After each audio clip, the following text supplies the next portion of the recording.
સાગરમાં તાંત્રોલી bridge ભારે વાહનો માટે બંધ કરાયો છે। બ્રિજ પર બેરિકેડિંગ કરી પોલીસ બંદોબસ્ત ગોઠવવામાં આવ્યો છે।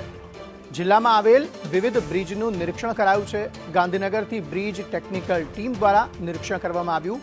ગંભીરા બ્રિજ દુર્ઘટના બાદ તંત્ર દ્વારા અલગ અલગ જગ્યાએ આ પ્રકારની કાર્યવાહી કરવામાં આવી રહી છે। ખાનપુરથી મલેકપુર જોડતો આ તોતરોલી મુખ્ય બ્રિજ છે, જેને હાલ સરકારે ભારે વાહનો માટે અને ભારધારક વાહનો માટે બંધ કરેલ છે, પરંતુ હજુ સમસ્યા ટળી નથી, જેથી કરીને ઉપરથી વારંવાર આને રિપેરિંગ કરવામાં આવ્યો છે। પણ આમ જુઓ તો આ પુલ નીચેથી જર્જરિત અને પોપડા પણ નીકળે છે। તો અમારી એવી માંગ છે કે આને આ સમસ્યા કાયમી માટે ટળી જાય અને પુલનું નવીનીકરણ થાય, કાં તો બીજો કોઈક નવો સારો એવો પુલ બને, એવી અમારી માંગ છે।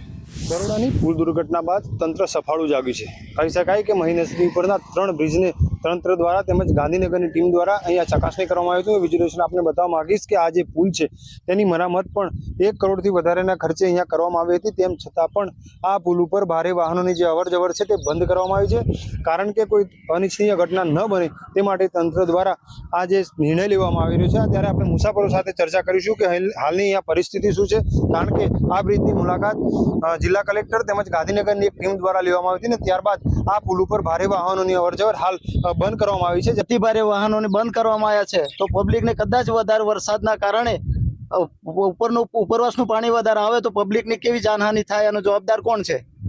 કહેવાય છે કે અહીંયા એસટી બસ સેવા ચાલુ રાખી છે, તે બંધ કરવી જોઈએ, ચાલુ રાખવી જોઈએ? આમ તો ખરેખર આવી હાલત હોય તો પછી એસટી બસ પણ બંધ જ કરવી જોઈએ ને સાહેબ। અત્યારે આ પુલની સ્થિતિ કેવી છે? અત્યારે પુલની સ્થિતિ તો આમ ઉપર જ ખાલી આમ માલ મારીને નવો લાગે છે, બાકી પુલ તો જર્જરિત જ છે।